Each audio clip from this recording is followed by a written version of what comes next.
നമസ്കാരം. വാസ്തുശാസ്ത്രം എപ്പിസോഡിലേക്ക്. ഇന്നത്തെ എപ്പിസോഡ് നിങ്ങൾക്ക് ഏവർക്കും ഉപകാരപ്രദം ആയേക്കാവുന്ന ഒരു വീഡിയോയുമായിട്ടാണ് ഞാൻ വന്നത്. ചില വിശ്വാസങ്ങളും അന്ധവിശ്വാസങ്ങളും പുതിയ നമ്മൾ തിരുത്തി കുറിക്കേണ്ടതുണ്ട്. വീടിൽ സ്റ്റെയർ കേസിൻ്റെ സ്ഥാനം എവിടെയാകാം, എവിടെ ആയിക്കൂടാ എന്നുള്ളതാണ് നമ്മുടെ ചിന്താവിഷയം.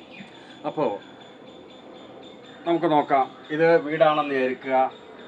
ഈ വീടിൻ്റെ ഫ്രണ്ടിൽ നിന്ന് കയറുന്നതിൻ്റെ ഒത്ത നടുക്ക് ചിലപ്പോൾ പ്രവേശന കവാടം ഉണ്ടാകാം, വാതിലുണ്ടാകാം.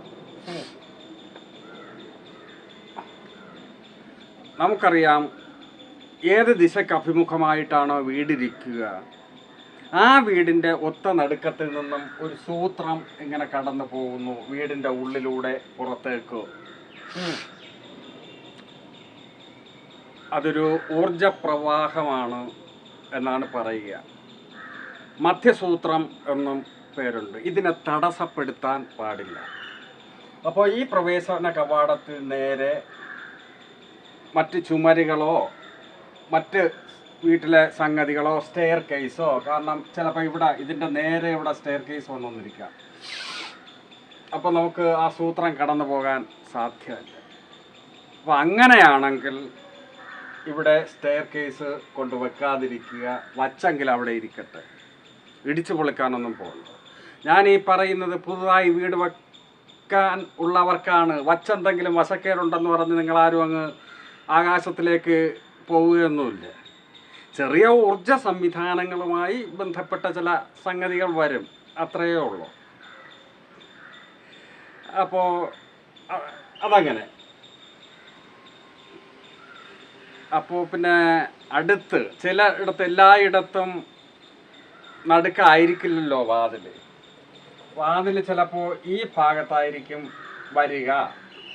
അപ്പോൾ നമുക്ക് ഈ മധ്യസൂത്രത്തിന് വേറെ എന്തെങ്കിലും ജനലോ എന്തെങ്കിലും കൊടുത്ത് അത് വിടാം. പക്ഷെ ഇവിടെ വരുമ്പോൾ ഇവിടെ സ്റ്റെയർ കേസാണ് വരിക എന്നിരിക്കട്ടെ, ഇതിന് നേരെയാണല്ലോ വരുന്നത്. അത് പാടുണ്ടോ എന്ന് ചോദിച്ചാൽ ഭേദം വരാതെ അത് സെറ്റ് ചെയ്താൽ മതി. ഇതിൻ്റെ രണ്ടിൻ്റെയും കറക്റ്റ് നടുക്ക് കറക്റ്റ് ഒരേ നേർരേഖയിലാകാതെ അല്പം മാറ്റം വരുത്തി അങ്ങോട്ടോ ഇങ്ങോട്ടോ സകലം മാറ്റം വരുത്തി നമുക്ക് ചെയ്യാം. അതിലൊന്ന് തീരെ ഒഴിഞ്ഞ് പോകണമെന്നില്ല. ഇത് അകത്തെ സ്റ്റെയർ കേസിൻ്റെ കഥ. അടുത്ത്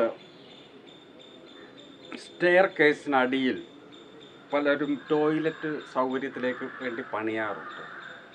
അതിൽ തെറ്റുണ്ടോ എന്ന് ചോദിച്ചാൽ ശാസ്ത്രത്തിൽ തെറ്റില്ല. പക്ഷേ അത് ടോയ്ലറ്റിന് വിധിക്കപ്പെട്ട സ്ഥാനമായിരിക്കണം എന്നേ ഉള്ളൂ. നമ്മൾ വീട്ടിനകത്തേക്ക് കയറി വരുമ്പോൾ ഒരു അലോസരം കാഴ്ചയിൽ തോന്നാത്ത രീതിയിൽ അത് സെറ്റ് ചെയ്യുകയും ചെയ്യാം. ഈ അറിവിന് ഒരു ലൈക്ക് ഞാൻ പ്രതീക്ഷിക്കുന്നു. നന്ദി.